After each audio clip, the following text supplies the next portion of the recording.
73 days ago, I began documenting my journey toward achieving my first 6-figure monthly income as a full-time employee working to escape the rat race. Bakit ko nga ba ito ginagawa? Actually, wala namang mawawala kung lalakihan mo yung pangarap mo, di ba? At the same time, mas nabubus ka sa sarili mo dahil alam mong hindi lang dito natatapos yung buhay mo, na marami ka pa palang magagawa.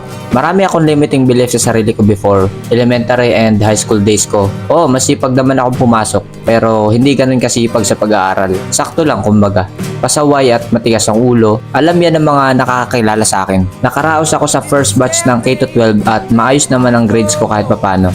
But I'm lost after ng mga sumunod na taon. I don't have typical vices like smoking, but I keep buying things I can afford. You know what I mean? Di ko naman pinagsisihan yun kasi masarap sa pakiramdam na may nabibili ka para sa sarili mo. But now, things have become different. Bumabawi ako sa sarili ko paunti-unti. I'm documenting my story including my flaws and wins. I am enjoying the process through content creation. Sharing my background kung sino ba ako, paano ako makakatulong sa iba na stuck pa rin sa low situation tas hindi alam kung paano makakausad. And prove to my younger self na sana proud ka sa sinimulan kong journey ngayon. Sa mga susunod na video, ikukwento ko yung mga flows na naranasan ko na pwede mong maiwasan. Hopefully makatulong din to.